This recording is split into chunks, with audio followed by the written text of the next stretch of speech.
Hi friends, welcome back to Shari Praveen vlogs. ഇന്നത്തെ വീഡിയോയിലേക്ക് എല്ലാവർക്കും സ്വാഗതം.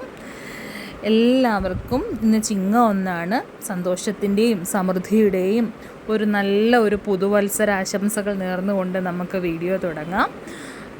ആദ്യം തന്നെ ഇത് ഞങ്ങളുടെ വീടിൻ്റെ മുറ്റത്ത് രാവിലെ വിളക്ക് കത്തിക്കാനായിട്ട് വിളക്കിൽ വെക്കാനായി കുറച്ച് കൂവളമാണ്. ഞങ്ങളുടെ വീടിൻ്റെ മുറ്റത്ത് തന്നെ നല്ലൊരു കൂവള മരമുണ്ട്. ഇത് നല്ല ഭംഗിയാണ്. രാവിലെ ഒരു 5 മണിയൊക്കെ ആയപ്പം ഞാൻ വിളക്ക് കൊളുത്താനായിട്ട് അതെല്ലാം പറിച്ച് വിളക്ക് കൊളുത്താണ്. ഐശ്വര്യത്തിൻ്റെ ഒരു നല്ല പുതുവർഷം എല്ലാവർക്കും ആശംസിച്ചുകൊണ്ട് പ്രാർത്ഥിച്ചുകൊണ്ട് വിളക്ക് ദീപം കൊളുത്തി അങ്ങനെ നമ്മുടെ ചിങ്ങമാസത്തെ വരവേൽക്കുകയാണ്. എല്ലാവർക്കും ഐശ്വര്യം ഉണ്ടാവട്ടെ എന്ന് ആത്മാർത്ഥമായിട്ട് പ്രാർത്ഥിക്കുന്നു. വിളക്കൊക്കെ കൊളുത്തിയതിന് ശേഷം ഞാൻ നേരെ അടുക്കളയിലേക്ക് വന്നു. അടുക്കളയിൽ ഇന്ന് ആദ്യമായിട്ട് ബ്രേക്ക്ഫാസ്റ്റിനുള്ള തയ്യാറെടുപ്പാണ്. ആദ്യം തന്നെ ഓർത്തു, ഇന്നലെ തന്നെ മാവ് അരച്ച് വെച്ചിട്ടുണ്ടായിരുന്നു. ഇഡലിയും സാമ്പാറും ഉണ്ടാക്കാനാണ് ഇന്ന് പ്ലാൻ ചെയ്തിരിക്കുന്നത്. അങ്ങനെ ആദ്യം തന്നെ ഇഡലി പാത്രത്തിൽ വെള്ളം നിറച്ച് ഞാൻ അടുപ്പിൽ വെച്ചിട്ടുണ്ട്. ഈ സമയം ഇഡലി തട്ടത്തിൽ നമ്മൾ കുറച്ച് എണ്ണ ഒഴിച്ച് കൊടുക്കുകയാണ്. എണ്ണയൊന്ന് തടവി കൊടുക്കണം. അങ്ങനെ 3 തട്ടുള്ള ഇഡലി പാത്രമാണ് ഞങ്ങളുടേത്. അപ്പോൾ അങ്ങനെ അതെല്ലാം എണ്ണ തടകി വെച്ചിട്ടുണ്ട്. ഈ സമയത്ത് ചായ ഉണ്ടാക്കാനായിട്ട് കട്ടൻ ചായ എടുക്കണം. എല്ലാവരും രാവിലെ കട്ടൻ ചായ കുടിക്കും. അതിനുള്ള വെള്ളവും എടുത്തു വെച്ചിട്ടുണ്ട്.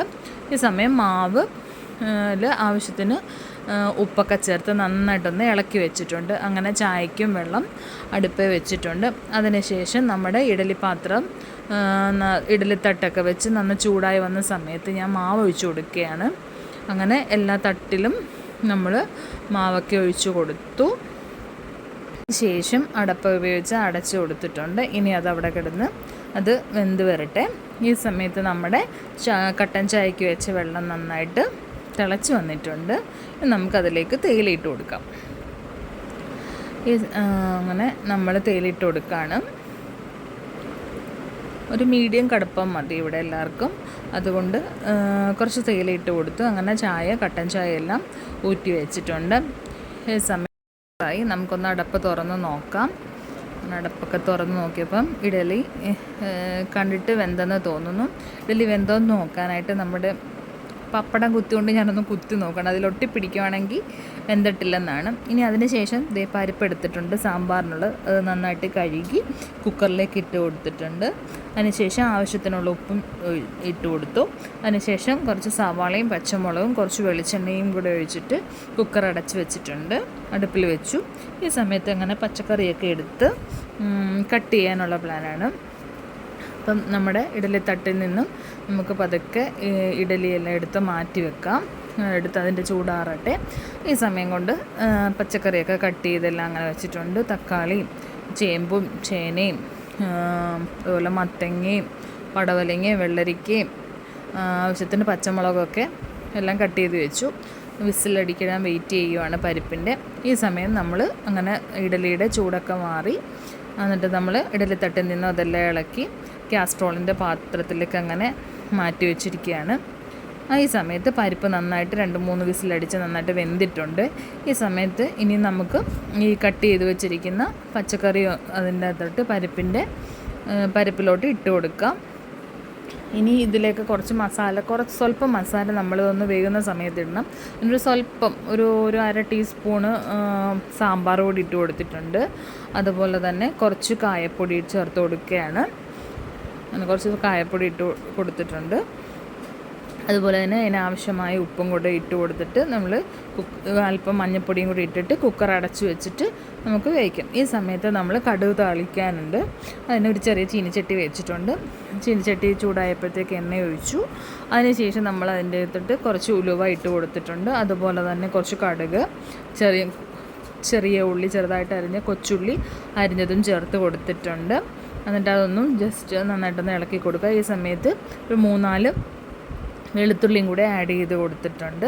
അതിന് ആവശ്യമായ ഒരു 2-3-4-5 വറ്റം മുളകിട്ട് കൊടുത്തിട്ടുണ്ട്. ഇതെല്ലാം കൂടെ നന്നായിട്ടൊന്ന് മൂത്ത് വരണം. ഇനി അതിലേക്ക് ആവശ്യമായ കറിവേപ്പിലയും കൂടെ ചേർത്ത് കൊടുത്ത് നന്നായിട്ടൊന്ന് മിക്സ് ചെയ്തിട്ടുണ്ട്. അതൊന്ന് മൂത്ത് വരണം. അപ്പോൾ ഏകദേശം നന്നായിട്ട് അതൊന്ന് മൂത്ത് വന്നിട്ടുണ്ട്. ഈ സമയത്ത് നമ്മൾ കുറച്ച് പൊടി കുറച്ച് മാത്രമേ ആഡ് ചെയ്തുള്ളൂ. അതിലേക്ക് നമ്മൾ കുറച്ച് അര ടീസ്പൂൺ മുളക് പൊടി, അര ടീസ്പൂൺ മല്ലിപ്പൊടി, ഒരു ചെറിയ സ്പൂണ് മഞ്ഞൾപ്പൊടി, ഒരു 2 ടീസ്പൂൺ സാമ്പാർ പൊടി എല്ലാം കൂടെ എടുത്തിട്ടുണ്ട്. അതെല്ലാം കൂടെ നമ്മൾ ഈ കടുക് വറുത്തതിൻ്റെ അകത്തോട്ടിട്ട് തീ നന്നായിട്ട് കുറച്ചതിന് ശേഷം ഈ പൊടികൾ ആഡ് ചെയ്ത് കൊടുക്കുക. ആ എണ്ണയിൽ കിടന്ന് ഇത് നന്നായിട്ടൊന്ന് മൂപ്പിച്ചെടുക്കണം. ഇപ്പോൾ ഏകദേശം നന്നായിട്ടൊന്ന് മിക്സ് ചെയ്ത് അത് നന്നായിട്ടൊന്ന് മൂത്ത് വന്നിട്ടുണ്ട്. ഈ സമയത്തേക്ക് ഇനി നമ്മൾ കുറച്ച് പുളി എടുത്ത് വെള്ളത്തിൽ ഇട്ടിട്ടുണ്ടായിരുന്നു, പിഴുപുളി. അത് നന്നായിട്ട് ഞെവടി അതിൻ്റെ വെള്ളം നമ്മൾ ഈ മിക്സിലോട്ട് ചേർത്ത് കൊടുക്കണം. എന്നിട്ടിത് നന്നായിട്ടൊന്ന് ഇളക്കി യോജിപ്പിച്ച് കൊടുക്കുക. അങ്ങനെ നമ്മുടെ വിസിൽ ഒരു 2-3 വിസിലടിച്ച് സാമ്പാറിൻ്റെ കഷ്ണമൊക്കെ ഇതാ നന്നായിട്ട് വെന്ത് വന്നിട്ടുണ്ട്.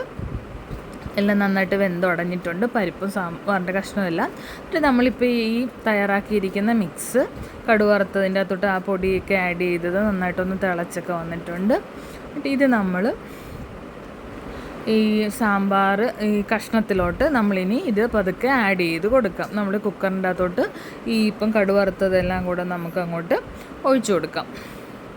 അങ്ങനെ അതെല്ലാം കൂടെ ഒഴിച്ചതിന് ശേഷം കുക്കറിൽ നന്നായിട്ടൊന്ന് ഇളക്കിയിട്ട് അടുപ്പിൽ വെച്ചിട്ട് നന്നായിട്ടൊന്ന് ഇനി തിളപ്പിച്ചെടുക്കണം. അങ്ങനെ നന്നായിട്ടെല്ലാം മിക്സ് ചെയ്ത് കൊടുത്തിട്ടുണ്ട്. ഈ സമയത്ത് നമ്മൾ കുറച്ച് ചാറെടുത്ത് അതിൻ്റെ ഗ്രേവി എടുത്തിട്ട് നമ്മൾ അതിൻ്റെ ഉപ്പൊക്കെ ഒന്ന് ചെക്ക് ചെയ്യണം. നോക്കിയപ്പോൾ ആവശ്യത്തിന് ഉപ്പും പുളിയെല്ലാം കറക്റ്റായിട്ടുണ്ട്. അങ്ങനെ നന്നായിട്ട് ഇതൊന്ന് തിളച്ച് വരണം. അങ്ങനെ നമ്മുടെ സാമ്പാറെല്ലാം നന്നായിട്ട് തിളച്ച് റെഡി ആയിട്ടുണ്ട്. അടിപൊളി സാമ്പാർ, ഇഡ്ഡലിയും ചായ അങ്ങനെ സെറ്റായി. അങ്ങനെ നമ്മുടെ ബ്രേക്ക്ഫാസ്റ്റ് ഓക്കെ ആയിട്ടുണ്ട്. ഇത്രയേ ഉള്ളൂ വീഡിയോ. ഈ വീഡിയോ ഇഷ്ടമായെങ്കിൽ like, share, subscribe. Thanks for watching.